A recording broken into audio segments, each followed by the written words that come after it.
Kufuatia mashambulizi ya Israeli dhidi ya maeneo yake ya nyuklia na viongozi wa kijeshi, Iran imerusha mamia ya makombora ya balistiki kuelekea Israeli, huku baadhi yakipiga maeneo lengwa ardhini. Ingawa Israeli iliyatambua na kuyazuia mengi ya makombora hayo, kadhaa yalivuka mifumo yake ya ulinzi na kusababisha uharibifu mkubwa na majeruhi, ikiwemo Tel Aviv ya kati na maeneo mengine. Ukubwa halisi wa silaha za makombora haya ya ballistics za Irani hayajulikani wazi, lakini kwa ujumla inachukuliwa kuwa moja ya silaha kubwa na za kisasa zaidi katika kanda. Makombora haya yanayotofautiana kwa masafa mafupi SRBM ya kati, MRBM au IRBM, na yale ya masafa marefu LRBM ambayo yanaweza kusafiri maelfu ya kilomita. Katika mgogoro unaoendelea kati ya Israeli na Iran, makombora haya hasa yale ya masafa marefu yamekuwa sehemu muhimu ya nguvu ya Iran. Iran imetengeneza aina mbalimbali za makombora ya balistiki katika miongo mitatu iliyopita, ikiwa ni mojawapo ya silaha kubwa na za kisasa zaidi katika kanda. Makombora ya ballistics hasa ya masafa marefu LRBM ni silaha za masafa marefu zilizobuniwa kutoa vichwa vya kawaida au vya nyuklia kwa kufuata mzingo wa balistiki. Kurushwa kwa makombora haya hufanywa kwa kutumia injini zenye nguvu za roketi ambazo huyasukuma juu kuelekea juu angani, yakisafiri kwa kasi kubwa sana. Mchakato huu wa kurusha hugawanywa katika hatua kadhaa. Kwanza, injini huwaka na kutoa msukumo mkubwa wa kwanza, kisha baadhi ya roketi huweza kujitenga ili kupunguza uzito na kuongeza kasi.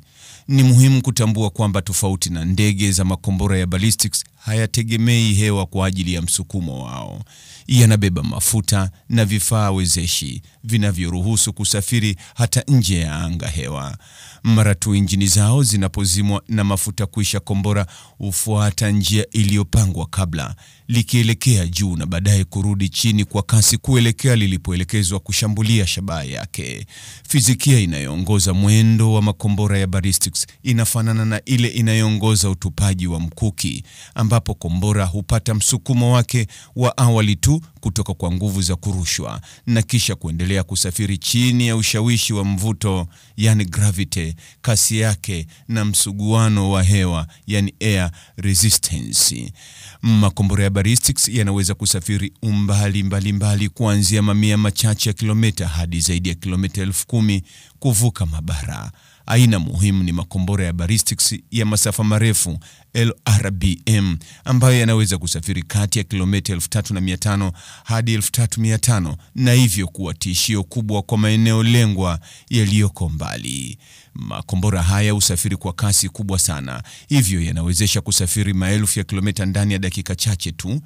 Kasi yake hupimwa kwa kipimo kinachoitwa Machi, kinacholingana na kasi ya sauti, yani Mach mosi ni takriban kilomita 1225 kwa saa. Baadhi ya makombora ya masafa mafupi hufikia kasi ya juu ya sauti, yani sawa na zaidi ya Mach mosi, huku yale ya masafa marefu ikiwemo LRBM yanaweza kusafiri kwa kasi ya hypersonic, yani zaidi ya Mach 5 sawa na kilomita 6125 kwa saa. Umbali kati ya Irani na Israeli ni takriban kilomita 1300 hadi 1500 sawa na maili 800 hadi 930. Makombora ya ballistics kutoka Irani yanayosafiri kwa Mach 5 yanaweza kufikia Israeli kwa takribani dakika 12 tu, ingawa muda kamili unategemea aina ya makombora na eneo la kurushia.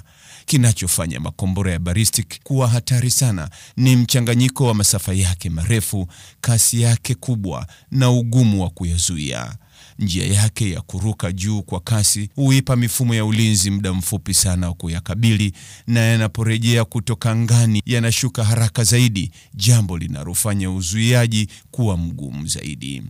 Kasi yake ya ajabu, hasa katika awamu ya mwisho inaporudi kutoka angani, inamaanisha kuna muda mfupi sana kwa mifumo ya rada kugundua, kufuatilia na kurusha makombora ya kuyazuia. Zaidi ya hayo, baadhi ya makombora ya kisasa hutumia mbinu za kupunguza kuonekana na kugundulika, yani stealth technology, vifaa vya kudanganya au hatua zingine za kukabiliana ili kuficha ishara zake za rada na kudanganya mifumo ya ulinzi ya makombora, na hivyo kuyafanya kuwa magumu zaidi kuzuiwa kwa ufanisi. Tofauti na makombora aina kama ya cruise ambayo huruka kwenye anga ya chini na polepole, hivyo kuruhusu kuzuiwa, makombora ya ballistics husafiri kwa kasi kubwa sana na kwa mzingo unaotabirika, lakini kasi hiyo ndiyo inayofanya kuwa magumu ya kuyazuia.